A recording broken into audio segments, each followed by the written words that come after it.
Level 1. The survival phase. You are 18, maybe 22, maybe older.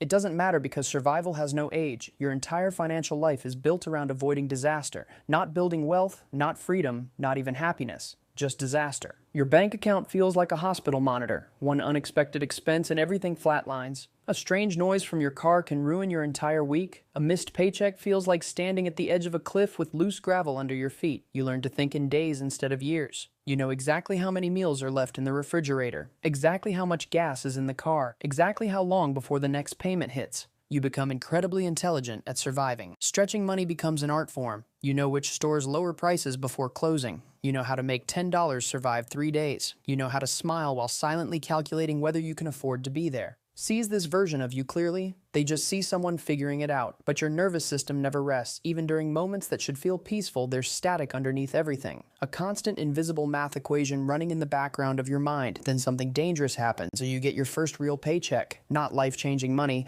just enough to breathe for half a second. And that breath changes everything because for the first time you realize money is not paper. It's emotional oxygen. Level 2. The comfort trap. Now you make enough to survive consistently. Maybe $3,000 a month, maybe 5. The exact number doesn't matter. What matters is the feeling. You no longer panic every single morning. You can buy food without calculating the exact total before reaching the register. You can go out occasionally without guilt poisoning the experience. This is where most people stop evolving. Not because they're lazy, because comfort is seductive when you've spent years surviving. Your brain confuses relief with arrival. You start rewarding yourself for escaping pain. New clothes, better phone, better apartment. Small luxuries that slowly become permanent expenses. Your life looks better from the outside, but financially you're standing in the same place wearing cleaner clothes. You still trade all your time for money. You still wake up anxious on Sunday nights. You still depend on someone else deciding your value every 2 weeks. The terrifying part is this life can continue forever. Stable enough to survive, unstable enough to never escape. Years pass quietly here. People get married here,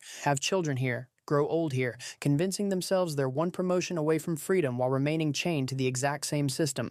And one night you realize something awful. You've upgraded your lifestyle without upgrading your future. Level 3, the obsession phase. This is where the split happens. Some people accept the ceiling, others become consumed by it. You start reading differently, listening differently, observing differently. You notice wealthy people speak a different language entirely. Time, leverage, assets, equity, cash flow. Words nobody taught in the house you grew up in. You become obsessed quietly. Not loud motivational post-obsessed. Real obsession is silent. It looks like headphones at midnight.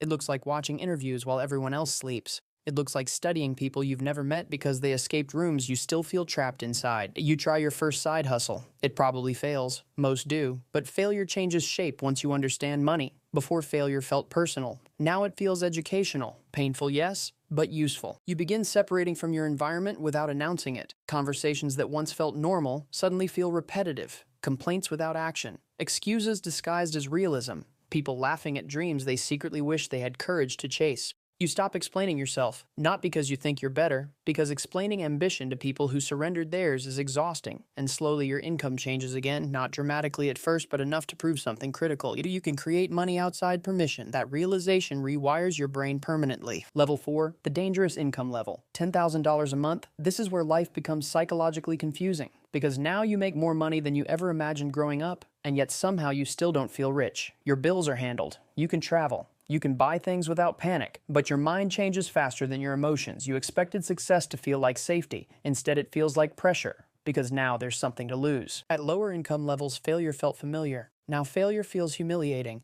You've seen a different life. You can't go back mentally even if you had to financially. This is also where loneliness deepens. The people around you begin treating you differently. Some become inspired, others become uncomfortable. A few quietly resent you, not because you changed completely, but because your existence forces them to question their own choices. You start noticing how differently wealthy people move. They don't react emotionally to every expense. They think in decades. They buy time. They protect energy. They understand something you're only beginning to learn. Money is not about buying luxury. It's about buying control. Control over your mornings, control over your stress, control over who gets access to your life. And once you taste control, ordinary life becomes impossible to romanticize again. Level 5, the invisible wall. This level destroys people because outwardly you look successful, but internally you are exhausted. Yes, your income grew faster than your identity. You still carry survival habits from years ago. You check prices automatically even when you no longer need to. You feel guilty spending money on yourself. You panic during small downturns because part of your brain still believes everything can disappear overnight. Nobody talks about how long poverty echoes inside the nervous system. You can leave survival physically while remaining trapped there emotionally. You also begin understanding the hidden cost of ambition. Time moves differently now. Your friends are settling into routines while you are building systems. You miss birthdays. You miss random conversations. You miss versions of people before life hardened them. Sometimes late at night, you wonder if wealth is just another form of isolation with better lighting. But you keep going because stopping would feel worse. Level 6. The millionaire threshold. The number becomes real quietly. No fireworks, no cinematic soundtrack, just a screen with more zeros than your younger self could have imagined. You stare at it longer than necessary, not because of greed, because of disbelief. You remember every version of yourself that thought this life belonged to other people. You remember the fear, the overdraft notifications, the silent embarrassment, the pretending, and now somehow the impossible has your name attached to it. But the strangest part is this. You still feel like yourself. The world doesn't suddenly glow brighter. You still wake up with thoughts and worries and unfinished emotions. Money amplifies who you are. It does not replace who you are. You call your mother. You almost mention the number. You don't. You say work is going well. She tells you to eat properly. You hang up staring into silence, realizing wealth changed your reality faster than it changed your language. Now new fears appear. How do you keep it? How do you protect it? How do you build something that survives beyond you? Nobody in your family taught you this. You are learning wealth management while simultaneously carrying generational trauma. That combination is heavier than people understand. And then comes the realization that changes everything. You are no longer building only for yourself.